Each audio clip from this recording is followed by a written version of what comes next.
And we're back for one more episode of The Horror Guys. I'm Kevin. I'm Brian. And this is number 248 of our little podcast where we talk about horror movies. That's almost 250. Almost. And today we're going to have a special mention, too. We have a book to throw in the mix. But mostly movies. Mostly, yeah. Yeah. 4 movies and a short, as always, plus a book review. We don't get very many of those. Books take a lot longer than a movie. Yeah, they do. Yeah. Well, what do we more got? than 2 hours. Oh, we got, I don't think we have anything brand new, but we have some Marshes, The Basement, a science fiction-y one called Antimatter, and sort of documentary kind of thing, Werewolves Unleashed, and The Sixth Sense and Hellraiser VI are bonus movies that we have out there. Ooh. We're not going to fully talk about them, but the reviews are on the website. And our book review is Holly by Stephen King. Yeah, we read that. Stephen King's scary horror. Well, maybe not so much. Well, it's creepy, unsettling. Yeah, we'll see. Yeah. All right, so go over to horrorguys.com to read our reviews, one per day. Check out our email newsletter at horrorbulletin.com. You can sign up for that. You get 1 email a week with all our stuff in it. Mm-hmm. Just one big email, not a ton of crap. Nobody wants a daily email. I know that much. I get them all the time, and I'll usually hit delete on them. Usually, yeah. Once a week, I can handle that. Sure. Yeah, so anyway, the Horror Bulletin Monthly, our print magazine, has just come out. Issue number 25. Everything we watched last month. It's got this cool ghostly pirate ship cover. Yeah, it looks like it should glow in the dark. It should, yeah. But you can pick that up over at Horror Guys Shop, or find a link at horrorguys.com, or go just wherever you buy your books and get it there. Mm-hmm. It's scary stuff. Creepy. All right, well, this is October, Halloween month, so you'd figure there'd be all kinds of brand new good horror movies out there. And I'm a little disappointed this year. The crop isn't as bountiful. Fruitful and bountiful this year. There are some, but it's not a flood. It seemed like last year was more. The bounty of horror things. films is starting to look like the children of the corn. And it is early October still. There's still more stuff coming. Well, we've been keeping up on the new films this year, so we're not piling them all up in October. That's true. But it seems like a lot of the streaming places and stuff last year held off and released all their new stuff in October. And there was just a ton of really good stuff in October. We've had a few. A few, yeah. We're not going to talk about any of them this week because we're kind of caught up. Yeah, caught up on the new stuff. If there's something recent that we have not talked about that you want to hear us talking about, drop us a note. Email at horrorguys.com. Or if there's some classic thing out there that you discovered that we have overlooked, mention that to us too. It's getting harder and harder to find a classic one we haven't talked about. There are. We're scraping. Yeah, we're finding them. Yeah. Not that it's hard to find horror films. No, we haven't caught up yet. We have done over 1,500 horror films. And we're not caught up. And every day we're like, hey, you remember what's it called? Oh, yeah, we haven't seen that yet. Yes. Just the other day we were driving down the street saying, look how foggy. Oh, we didn't do the fog yet. Yeah, we saw that when it came out, but we haven't discussed it officially. Yeah, we have no shortage of films to watch. Uh-huh. We are running a little short on the old classics, and we are probably not as current as we think we are on the new ones. Yeah. But anyway, let's go on a little field trip today to the Marshes from 2018. I love field trips. I love tromping around out in the swamp collecting samples. I had never heard of this one. Where did you come up with this? DVD. Picked up the DVD. Oh, is this one of your dollar store finds? No, used store. Okay. One of the stores where they have piles and piles of used things, and I saw it and I thought, that looks interesting. All right. 2018's The Marshes, written and directed by Roger Scott, stars Daphne Cronenthal, Sarah Armenius, Matthew Cooper, and Sam Delich. Hour and 25 minutes. If you've never heard of it, like I hadn't, check out the trailer in the show notes. Spoiler free. Well, the cast was good, and the production values are all excellent. It's never clear how much is real and how much is supernatural. The lines are kind of blurred, and I thought that made it interesting. But it's kind of slow-moving, and it's stretched a little bit too thin. So it's not quite a winner. It's good. I didn't think it was great. It's got vibes of Wolf Creek, I don't know if you've Yeah, if you remember that, the Australian serial killer guy. Some hints of that, but this has more of a supernatural element to it too. I'm a little mixed on this one. I was kind of bored while we were watching it. And yet it But was then I thought about it kinda for off and on good for a couple of too. days Yeah. afterwards. So Yeah. it's something to think about, but it's not I mean, really an action I film. think I'd put it like, a 6, 7, Yeah, I think so. I liked it more than disliked it. I didn't like it when I watched it, but it grew on me as time passed. Well, tell the folks what happened in it. Well, Priya mentions to a coworker that she's up for a promotion. And it's going to be either her or Ben, but not both. Ben wants to pick up some samples from the Marshes. These guys are all like science students or something. Uh-huh. And Priya agrees to go along. Will is there. He's her new assistant. They're all science students. Credits roll as everyone drives away into the countryside. And I'll point out this is Australia, so it's, crazy countryside. Yeah, huge countryside. Will asks if he can get malaria out there. Well, you probably could. Probably could, yeah. They stop at Darcy's petrol station. It's a petrol station. It's not a gas station. Yep. Because it's Australia. Because it's Australia. And Priya talks to a man there who doesn't approve of what they do, although she denies it. And he's a jerk. Yeah, he is. He's not one of those we're all going to die kind of gas station attendants. No, but he's a jerk. Ben explains to Will that farmers and people have cleared out miles and miles of swampland to grow crops. They arrive and set up camp. Will points out that there's no service way out there, and the three take their samples. What? No cell service? They're cut off. Well, I figured that they got there, they got their samples, they're going to turn around and go home. Oh, no, it's more complicated than that. Night falls. Ben tells the story about the Swag Man, a ghost that haunts the swamps. The next morning, they run into a pig hunter and his wife. They're here illegally with no permit, and Priya tries to talk tough, but the hunter doesn't listen. He's the guy from the gas station. Uh-huh. That's why I didn't want them up there. Yep, because they hunting. That night, they hear someone in the woods right outside their camp. In the morning, they find a pig's head in their campfire. Well, it's 3 hours to the nearest phone, so Priya just says they need to get back to work. Will starts making deliverance jokes. It's internationally known. Isn't that cool? Even in What is Australia, America best known even for? in Australia, Deliverance. they know about deliverance. Well, that evening, Priya and Will kiss and sneak off into the woods together. They have sex in the mosquito-infested weeds, and Will chokes her to death. That's a very itchy-looking sex scene. But it's not real, it's just a dream. She goes outside to cool down, and something grabs her from behind. Oh, maybe that was just a dream, too. Maybe. And this is where things start getting blurred a little bit. Priya and Ben wake up in the morning, and apparently nothing happened to her last night at all. Ben warns her about getting too close to Will, who is only a student. Priya then goes off to get her samples alone. It doesn't take long before she starts hearing things. She gets scared and goes back to camp. She's had enough and is ready to leave, but Ben wants another couple of days.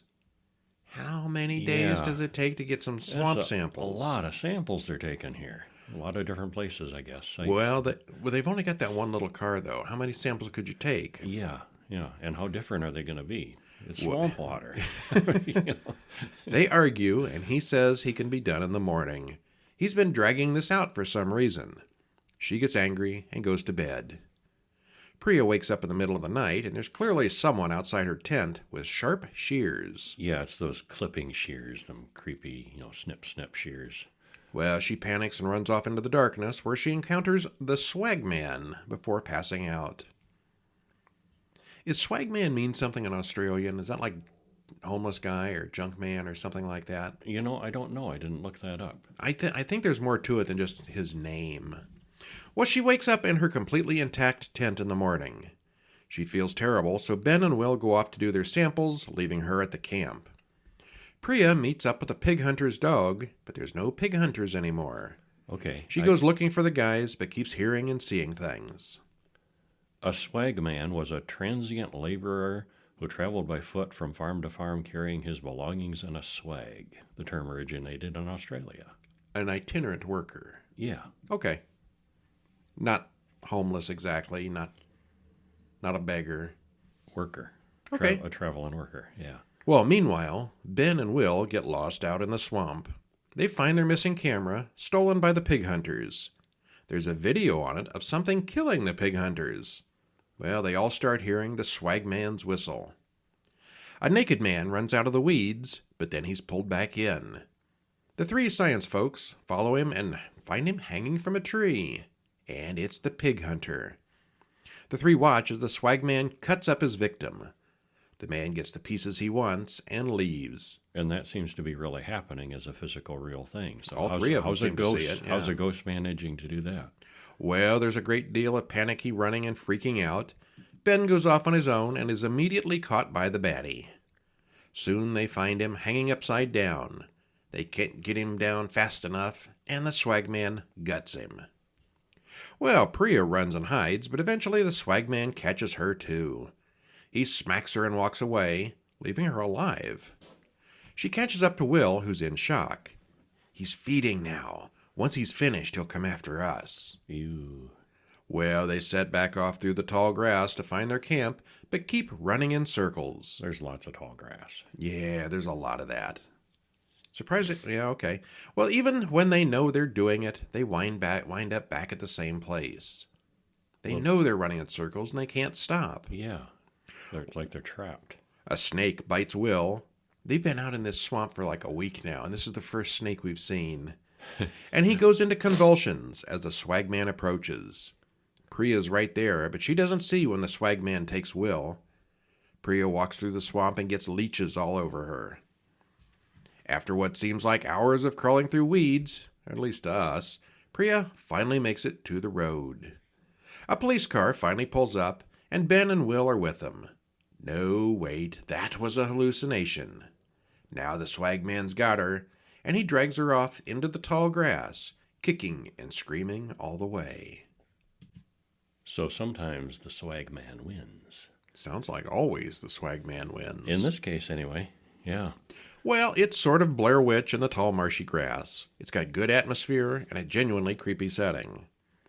How many days does a trip to pack up some samples take? They were being very thorough, I guess. They spent 2 or 3 nights there even before the action started. As a side note, we noticed right away they were all wearing the same outfit for all those days. Out in the middle of nowhere with no running water. I have no idea what a 4-day-old swamp water soaked shirt smells like. I'd just as soon never find out. What must that sex scene have been like? Uh-huh. Ew, you Yeah, people been that. rolling in the swamp for a week. Ew. And then there's all the bugs. Mm-hmm. Well, Australians are tough people. I gotta give them that. So, was the swagman a ghost, like Ben said? What kind of ghost needs to eat people? And if he's just a serial killer, he sure does get around fast in a supernatural kind of way. Yeah, it definitely blurred the lines. Takes a very long time for there to be any action. Probably too long. Once it does start, it's mostly just running around in the weeds trying to avoid a guy who may or may not be supernatural. Actually, he may or may not even be real. Mm-hmm. It's well made, looks good, and has decent acting, but there's not quite enough meat on the bones here. It's just a little too slow and stretched out. Yeah, it's better than not better. It's a decent movie. Yeah. It's better than not better? Yeah. Okay. Yeah. It's good except for the bad bits. Well, it's okay. It's all right. All right, now let's look at the bad bits. Yeah. The Basement The from Basement. 2018. Directed by Brian M. Conley and Nathan Ives. Written by Nathan Ives, Brian M. Conley, and Sean Drecker. Stars Jackson Davis, Caleb Long, and Misha Barton. Hour and 28 minutes. Spoiler free. This got monotonous very quickly. Yeah. It's overacted with the main guy working way too hard at it, seeming very forced. We grew so weary of it that after a while we, quite honestly, fast-forwarded to the end to see how things wrapped up. We didn't miss a thing. It does have an interesting ending, but it's a promising premise that was disappointing. Yeah, I saw the preview and I thought, yeah, that looks really interesting, and it wasn't. Well, a few months back, Yeah. we did Nefarious, Uh-huh. where there's an interviewer and a guy in a prison cell, and they're doing like an interview. Yeah. And it was just the two guys, and the one guy was demon-possessed, and he was kind of hamming it up, overacting in some cases. But I thought that It was okay. better than this. Yeah. And this is kind of the same situation. It's two guys. One of them's way overacting. the majority of it was just the two guys. And it was, just the two guys in a room for the most The part. majority, yeah. All right. Well, not that we're going to really spoil anything because it sucks royally, but Harsh. what happens? Well, a man with the Gemini We watched this one, so symbol. you don't have to. Yeah, basically, yeah. Yeah, I would say steer away from it. Yeah. A man with the Gemini symbol on his shirt turns on a blowtorch to a tied up woman and who screams, "I can change!" and credits roll. Well, we cut to Kelly watching her husband Craig play the piano. She sends him out for more champagne. He drives his Lamborghini to a kind of scuzzy convenience store and notices a headline about the Gemini killer still at large. You know, if I had a Lamborghini, I would not be anywhere near that neighborhood. He looked out of You're place. just asking for He trouble. really looked out of place, yeah. Was it a Lamborghini? I mean, it was One of them kind of cars. yeah, I don't know. along those lines. Ferrari, maybe. I don't know. Ridiculously expensive, overpowered sports car. Yeah, not the sort of thing you'd want to drive to this place. Yeah, it looked out of place. Yeah. Well, we see that he's texting someone who is not his wife. And someone in the van parked next to him opens the door and pulls him in. He's the next victim. And Craig wakes up tied to an old-style student desk in a dark room. Suddenly, a clown marches in. This is Billy the Clown, who plays circus music and juggles for Craig. Kelly calls on Craig's phone, and the clown makes note of her address. Billy the Clown eventually leaves Craig alone. Well, then a policeman comes into the basement, points a gun at Craig. Well, no, it's the same guy who was dressed as the clown earlier. Now he's dressed like a cop. And they have a scene, and the cop leaves and is replaced by a detective with a hat, badge, cigarette, the whole stereotypical works. And that's the same guy as well. He interrogates Craig, who he calls Billy, about the murder last night. And he knocks out a few of Craig's teeth and makes him swallow them. Meanwhile, Kelly, Craig's wife, goes to the convenience store looking for him. The clerk, Lauren, says they don't have security cameras outside. Well, she calls the police, who tells her that Craig has to be gone 24 hours before they'll do anything, which is a trope that's hooey. You don't, if you ever, if anybody ever comes up missing, don't go by that trope. You don't have to wait 24 hours. If it's legit a disappearance, the police will start acting on it right away. But anyway, Craig realizes, he's still in the basement, that the detective he's talking to is Bill, and that means something to him, but we don't know that. Suddenly he starts telling Bill what he wants to know. Well, Detective Bill, leaves, but soon returns in a prison uniform. He's been waiting for revenge. And at 27 minutes in, it's kind of clear where this is going. Brian started playing games on his phone, and I had 2 games going at once. Neither of us were really paying a lot of attention to it at this point. The prisoner tells... It's a new level of awful. Well, yeah. He's working so hard at it, though. You can see how hard he's acting, playing all these different characters. Well, the prisoner tells Craig stories, but as viewers, we don't have any reason to believe or pay any attention to it because Bill is obviously insane. He cuts off one of Craig's fingers. Yeah, there's all some these of his characters, fingers, characters, all these stories he's telling, all this nonsense about the situation, and the guy's clearly just making it all up.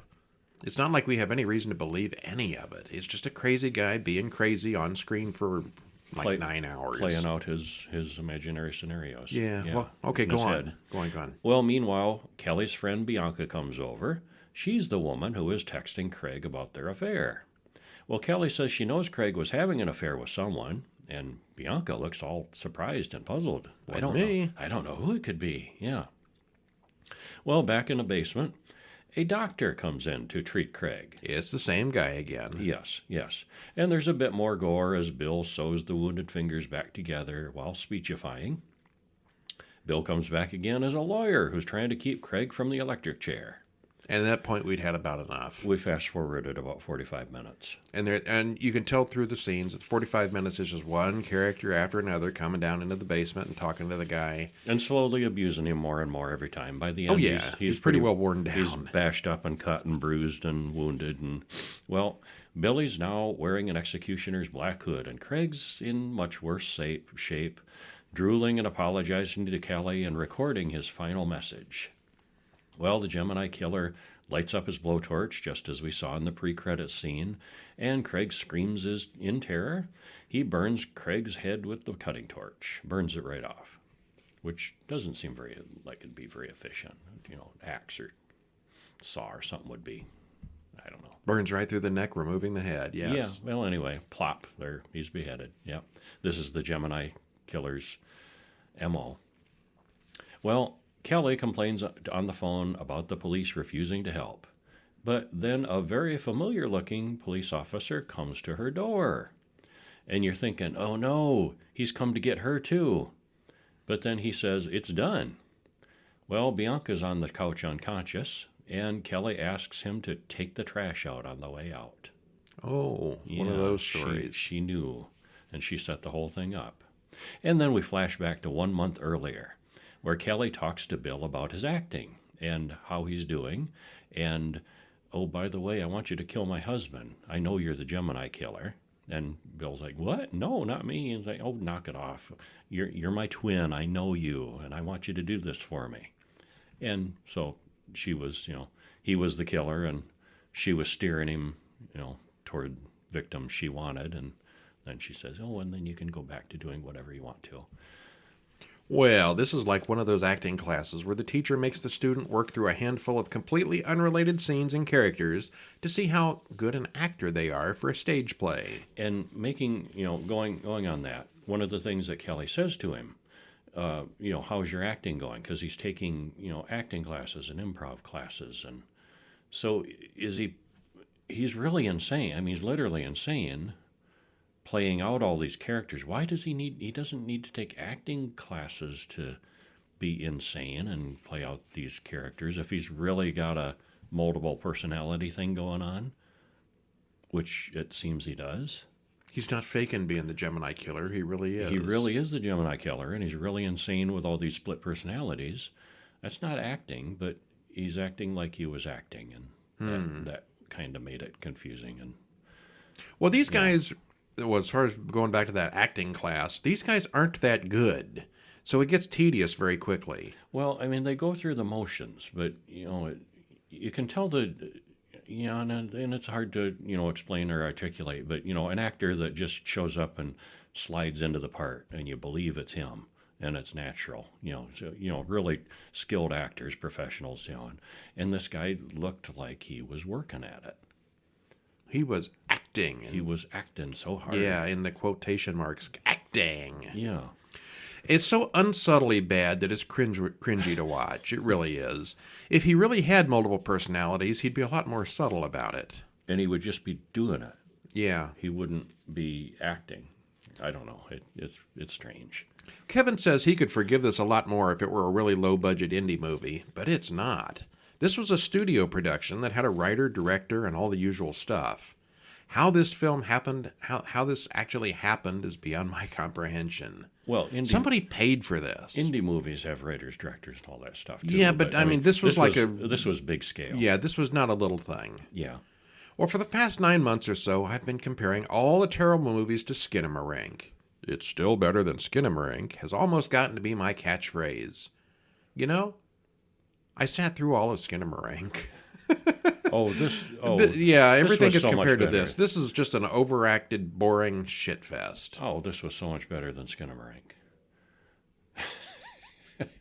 Yeah, it really would put this way above Skinamarink. I don't know. After last week, we ought to be comparing things to the Outwaters. Well, there's that too. Yeah. Yeah, there's been some really bad movies in the past 12 months. Ones that we didn't enjoy, but that happens. As many as we watch, there's going to be ones we really like and ones we really don't. Yep. Okay, well, here's one that's kind of in the middle of the road. Werewolves Unleashed, 2023. Directed by Ward Heine, written by Chad Christie. Stars Chad Christie and a whole bunch of interviewees. It's a documentary. And we've seen others by these folks. They do a lot of cryptid yeah, I know in the past we've done at least 2 with Bigfoot, one with the Dogman. There may be another one I don't remember, but they've all been relatively entertaining. Yeah.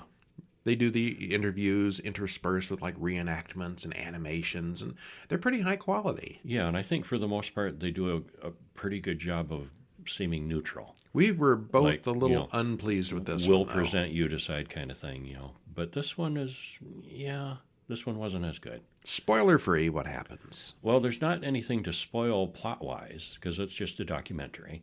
So, the outing, this one wasn't as strong as some of their other works.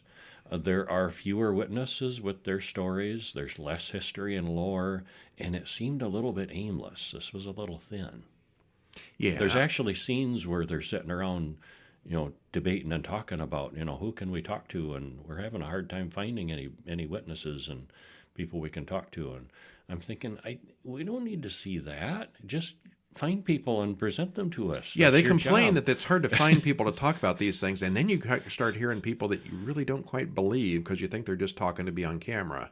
Well, some of them were right on, and entertaining, people that seem to have genuinely had experiences. But this one couple in particular, and They seem you'll to be get the talking most to them. screen time. Yeah, they got the most screen time, and they start rambling about other stuff, spiritual things, and various things totally unrelated to werewolves and cryptids, and Well, the production values are good. It looks good. It's sharp. It's got nice music. The weakness yeah. here The folks is know what they're doing. yeah. They The do weakness good here work. is the witnesses are just trash mostly. Yeah, there was a lot less content in this one.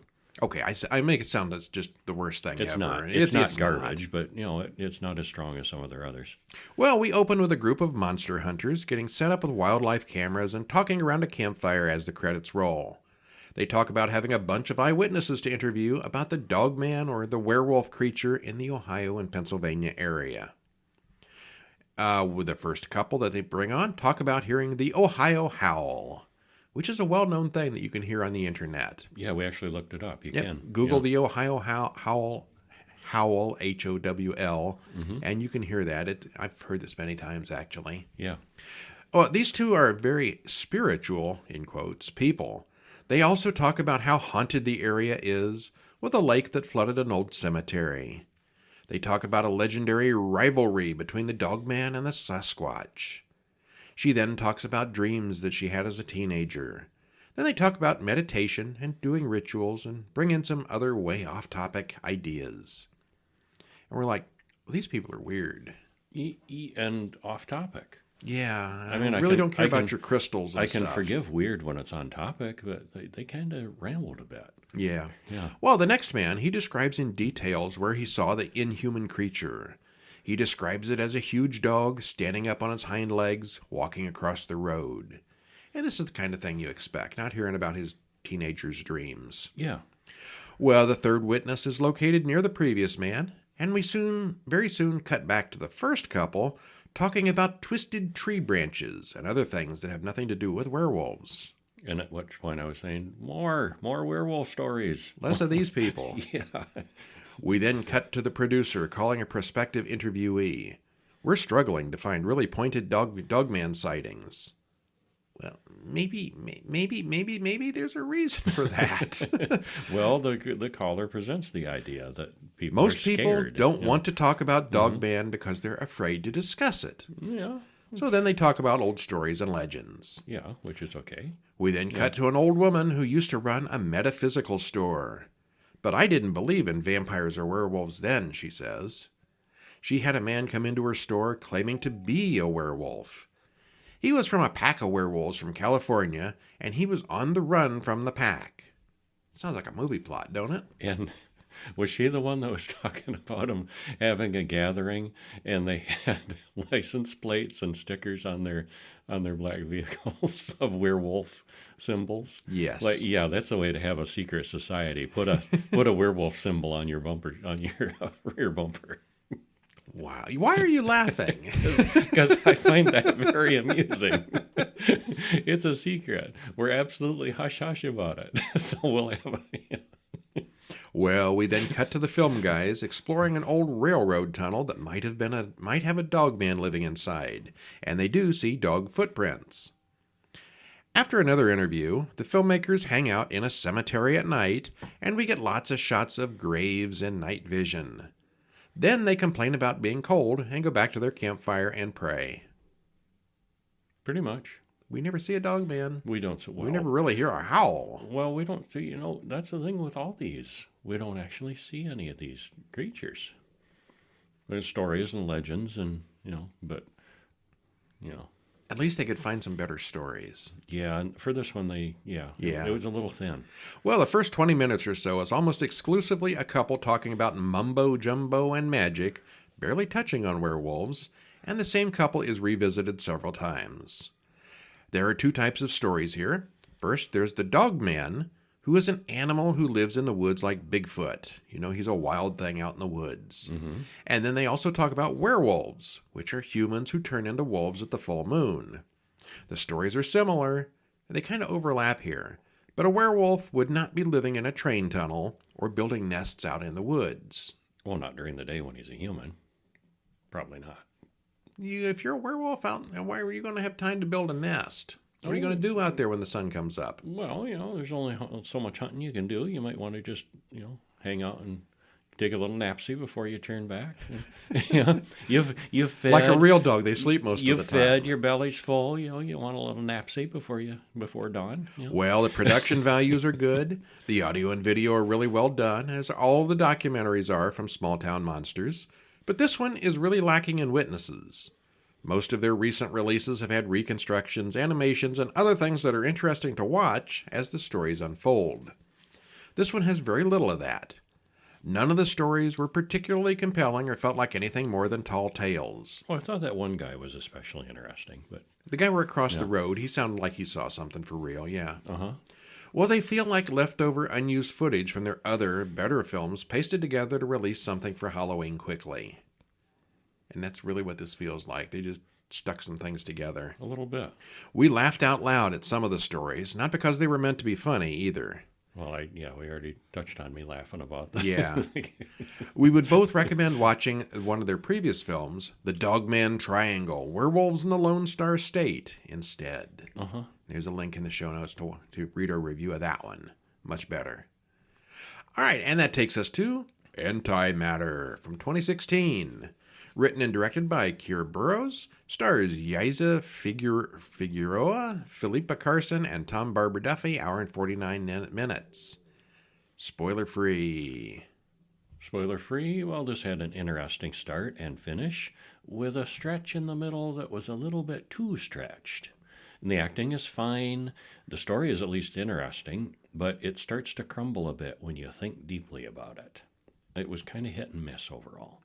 Yeah. Parts of it I really, really liked, and parts of it were like, really? Just don't. This is one of those sci-fi kind of things that it just does not pay to think about. The science is pretty way out. Watch it, have fun, and turn it off when you're done.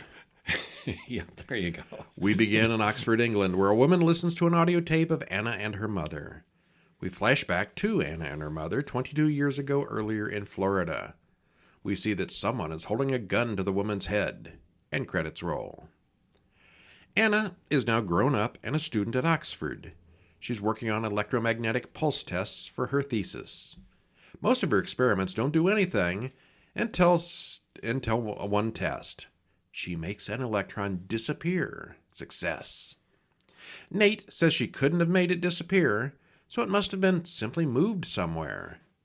She repeats the test for him, and he says, "We're going to need a bigger boat." Because it really is gone, so that's How do you make matter just disappear? Well, we need to scale that up, eh? Yeah. So they do. Well, Nate brings in Liv, a hacker type, who talks about distributed computing and computer worms that will get them all the computer power that they could need. And that's kind of a real thing. I mean, they do, there's some, big shared projects that you can sign up for where you basically... you allow your computer to be used while you're not using it. It stays online, and in the background, it networks with a whole bunch of other computers, and together you've got a collective computing power. Like 15 years ago, I was doing SETI at home. Yeah, remember that one? Yeah, that was one of them. I don't know. I guess they still do stuff like that. Yeah, I have not been involved in that There was one for ages. Cancer research, analyzing cells. Same kind of thing, but she's going to do it behind the scenes. All these people that leave their computers on all the time, she's going to, use just a little bit of their computing power to make a massive computing system. But it's a virus kind of thing, so she's doing this without consent or knowledge. Right. All right, well, with the added computer power, they can now make larger and larger items go somewhere. They use 3 axes in their machine, X, Y, and Z. Axes. But Liv suggests that they can use that to calibrate where the items will move to. Mm-hmm. They do some adjustment and boom, they teleport things. This could be the biggest discovery of all time. They build a bigger machine, and they try it on a caterpillar, and it transports just fine. Then they use Liv's grandmother's cat. As Anna finds a gun in Grandma's office, Nate asks her out. Liv reports that Microsoft has issued a patch to break her worm. Uh-oh. Yeah, it's always Microsoft that gets the worms. Yeah, it is. They only have time for one more big test. They draw straws, and Anna gets into the machine. Anna vanishes, and then the screaming starts. And they don't show us exactly then what happened. We don't see it. Anna then goes back to the lab and is stopped by the animal testing opponents outside. She says she feels fine. They've lost all their computer capacity, but they do have some computer models saved until they can get major funding for a supercomputer. Everything went okay, right? Well, Nate is evasive. Liv asks about the tests, and Anna doesn't seem to know what she's talking about. What tests? Yeah, and Anna's memory of the test seems kind of hazy. She doesn't remember what happened. Yeah. Anna calls her mother about packing up her stuff to send to her, and she goes back home to find her apartment is a mess. There's someone in her room wearing a monkey mask. She tackles him, and they both fall out the window. Anna chases the guy down the street, but she ends up falling down some stairs and getting knocked out. Her laptop, credit card, and passport were all stolen. Anna tells Nate that she doesn't remember anything after the experiment. What happened? Well, Nate tells her not to worry, and Liv backs him up. Liv says the Cyber Terrorism Agency has tracked down the source of her worm to the university and may start asking questions. This may not be as harmless as she thought. Uh-huh. Anna's not even sure how many days have passed since the experiment. She keeps forgetting things. And it's clear that Nate and Liv are hiding something. And at this point, not long after, it feels like this goes on too long. There's this long period where weird stuff is happening, and she's they're living hiding. her life, and clearly she's not right, and they're being evasive and hiding something. It goes on too long. Yes, there's like 6 hours of this at least. I don't know about 6 hours, but yeah. Well, when she leaves the building, she sees several of the animal rights activists wearing the monkey masks, just like she saw before. The leader of the group says Anna needs to do the right thing, and then walks off. These animal protesters seem to live outside. Yeah, they're very vehement about it. Later that night, Anna goes back to the lab and finds a cable leading to a strange device. Nate calls and wants to do dinner tomorrow night. He tells her to write it down so that she doesn't forget. She admits that there's something wrong with her memory, and he blames getting hit by the mugger. He says she has an MRI appointment in a couple of weeks, but she doesn't know anything about that. He says she's told him all of this before, and she needs to stop the investigation. Is that UK medicine for you? MRI in a couple of weeks? Oh, I don't know. I think it was just kind I'm of... having memory loss today, and I may not get in for a couple of weeks to the MRI. I think not necessarily. I think it was just a vague thing that he was telling her to pacify her. Well, the vice chancellor of the university gathers everyone together. The cyber cops have traced the worm to this very building. Mr. Stovington is from GCHCQ. Okay. Sounds very official. It does. Yeah. And he's running the investigation. Anna wonders if she went through the teleporter, but her soul may not have gone with her. Liv and Nate are evasive on that. Continuing to be evasive. She calls her mother, who asks her for the password. Is that really you? You said I shouldn't trust you without the password. Anna has no idea what password she's talking about, and we see that Anna's mother's house is completely empty. Anna starts doing library research about brain damage, memory, and the mind. She wonders if human memories have mass. Memory is electricity, and electricity is just electrons, and electrons have mass, so, yeah, maybe. Maybe. Well, there's a break-in at the lab, and everyone thinks it was one of the protesters. Anna accuses Nate and Liv of doing something to her, and she thinks they're trying to steal her project. She wants a maintenance man to open that locked door to the storage room that she can never get open, and he says he already gave her the key, so he can't. And she, of course, has no memory of having the key. The police and Mr. Stovington follow her home for some questions. He knows she's behind the worm. She hallucinated him and the sergeant as Monkey Mask Man. She refuses to say anything, but tells him to question the others. The mob of animal protesters is getting larger and larger. They confront her about the mice and the cat. They all start chanting, "Shut her down! Shut her down!" I don't think animal protesters get too upset about mice. And the cat was her grandmother's. Yeah. It's not like a real animal testing animal. And the cat was fine. Yeah. And how do they even know about the cat? How do they know about animals? How do they even know what's going on in the lab? Nobody else seems to. Yeah. Anna goes back to Liv's grandma's house and steals the gun. She then goes to Nate's house, breaks in, and searches the place. She finds the camcorder from the original experiment and watches it. The teleport went off exactly as planned, but there was some kind of instability, and she watches again in slow motion, and she sees that for an instant, she was in two places at the same time. Oh, that's creepy. And doesn't she also find some footage of Nate in bed with a woman? Yes, and she doesn't remember that. Yeah, she thinks he's having an affair with the other lab assistant. Nate arrives, and she pulls out the gun. She shoots him in the neck and runs outside. She tells Stovington that she's lost her soul, but then Liv pulls her into the lab. Nate's at the lab as well. He's not dead, just wounded. Just winged him, yeah. Nate explains that the wormhole was open for too long. The gravity field distorted the readings.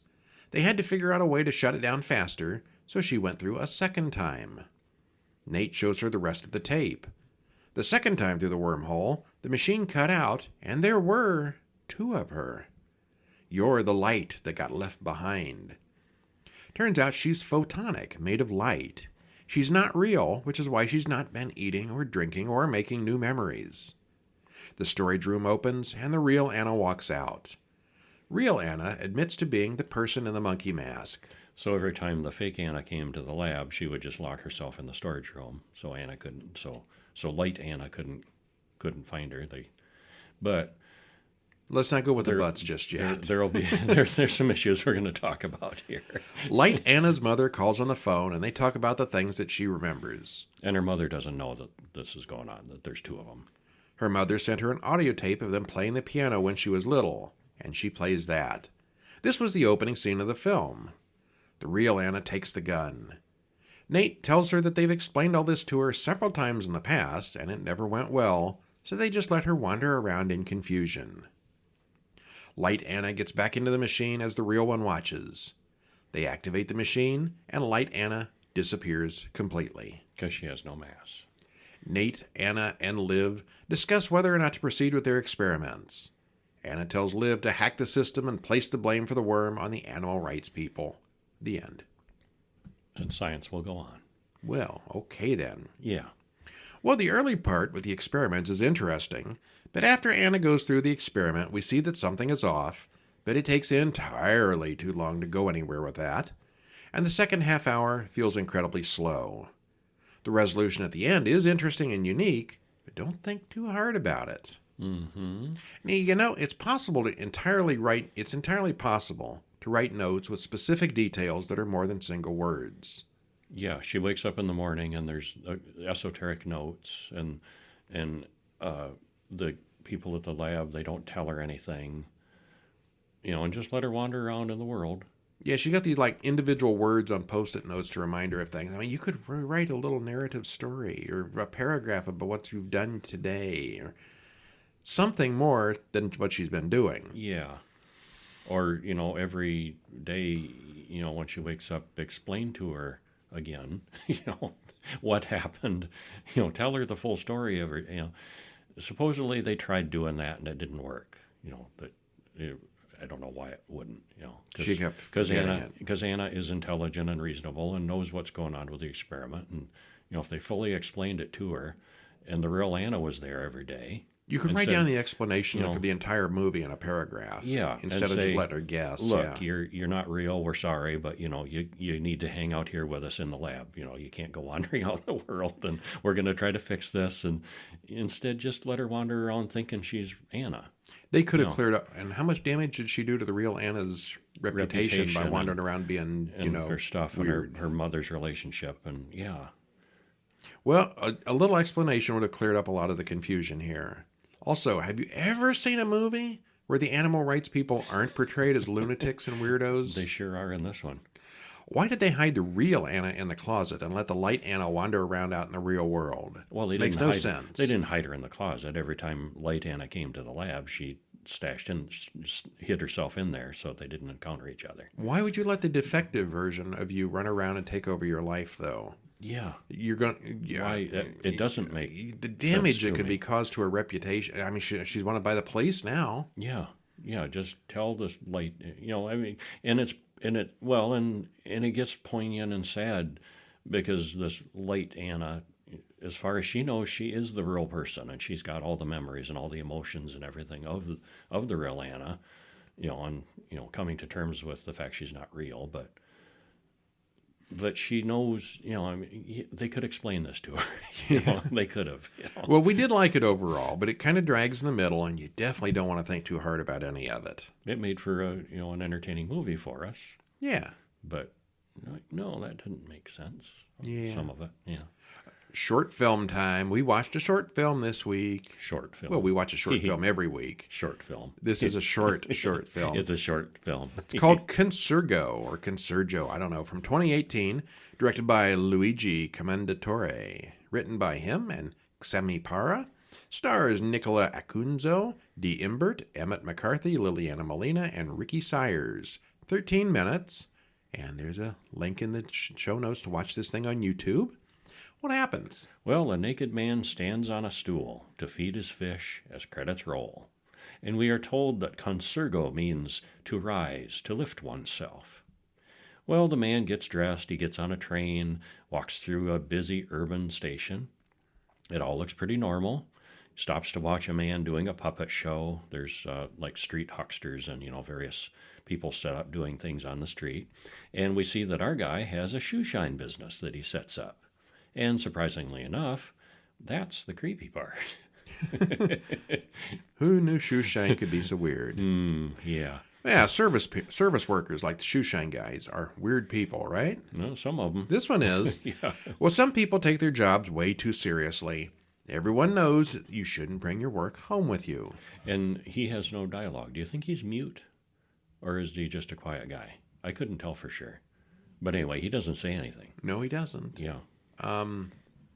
Others with him do, and there's others around him speak, but he doesn't. He never says anything. Yeah, you're right. Yeah. Well, the man did, in fact, lift himself up, as the name suggests. He did. The story really made no sense until the very final shot, and then it all comes together really nicely. We thought it was very well done. Well, it made sense, but it was just like, why are we watching this guy just going about his normal day? Because it's And then we realized what his normal day consists of. Okay, so we will get to the Holly review here in a second, but before that, we want to talk about our 2 bonus films that you can read about over at horrorbulletin.com. Hellraiser VI, Hellseeker from 2009. Mm-hmm. We did Hellraiser V, Inferno a week or 2 ago, and this is very similar to that one. It is. Like the previous sequel, this one doesn't have nearly enough Pinhead or Cenobite action. It's like they aren't the main focus, even though it's supposed to be a Hellraiser movie. On the bright side, it does have a little Pinhead. Kirsty from the first 2 films is back, which is cool. And the movie itself isn't too bad. Well, I didn't think it was too bad. I enjoyed it more than you did, I think.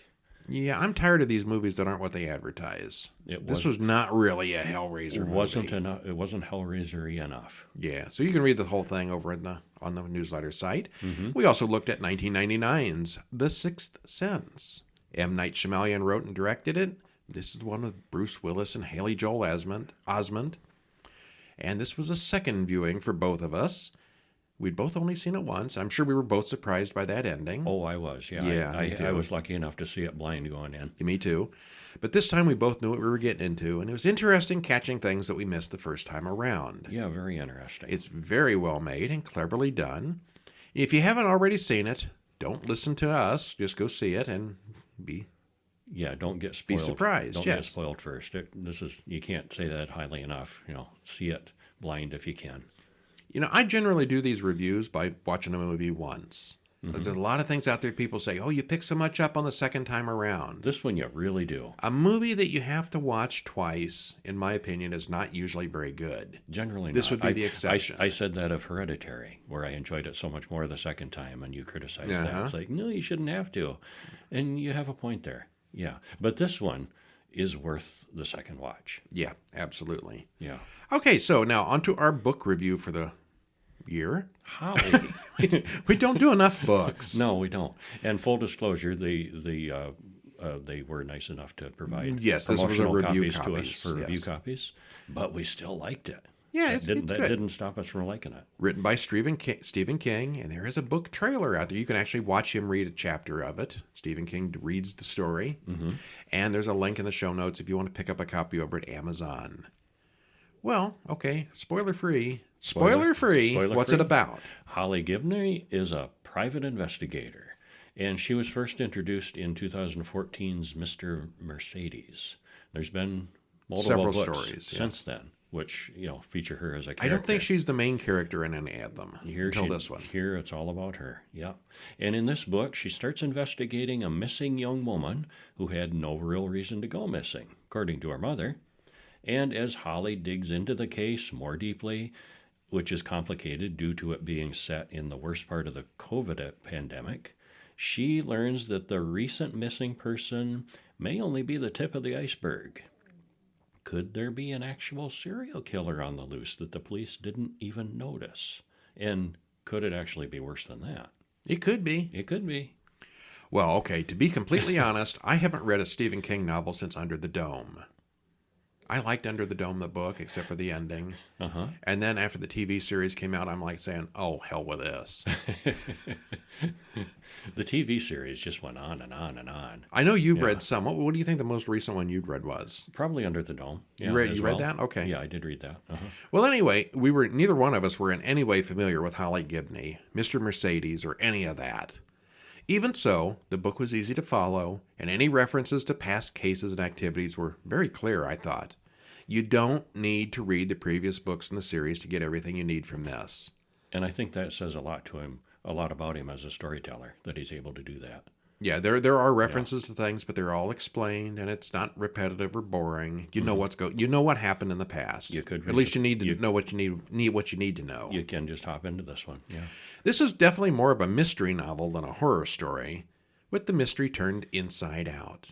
We know who did it early on, and gradually we learn why, but Holly doesn't know what we do, and we root for her as she pieces things together. The serial killer's actions and methods definitely lean more toward the horrific, so be warned. Yeah, it's not a horror story, but there's some horror things going on. Oh, it's horrible, yes. There have been some people who complain that the book is too political. It clearly doesn't shy away from bringing in COVID, Trump, and anti-vaxxers into the story, but all those things really did happen, and they are relevant to the plot, so I don't see a problem with it. Well, and he works it in just so casually, and that's how really things were. There, at the time of peak masking, there were people who were saying, "Oh, it's just a hoax," and "Oh, take the mask off. You're just being silly." Well, I think part of it Holly, is going through the world, encounters some of these people who were really out there, and and the people who are concerned about, did you get your shots? There were. I think he works it in realistically. Stephen King is very vocal on Twitter about all kinds of political things. Yeah. And I think since he writes this from that same point of view, a lot of people are thinking he's pushing his political agenda. I don't think so. I think it was more realistic. I think this is realistic. just the way it was. Yeah, there were really people like that, and still are. Yeah. No. I think setting the story in the middle of COVID was actually an interesting thing to do, and I think it added a lot to the book. Made things much more difficult than it would have been otherwise. Yeah. Absolutely enjoyed the novel and recommend it to mystery fans and fans of Stephen King as a storyteller. For horror fans, it may be a little bit light, but it is a very good book and worth reading. Highly recommended. Yeah, we both like that one. Yeah. All right, well, that's it for this week. Let's tune in next week where we're going to have, believe it or not, 4 movies and a short for you. I don't believe it. It's going to happen. Believe it or not, it's going to happen. Okay. All right. Don't know what they're going to be yet. But we will have some good stuff for you. Yeah. Okay, well, I'm Brian. And I'm Kevin. We'll see you next week. See ya.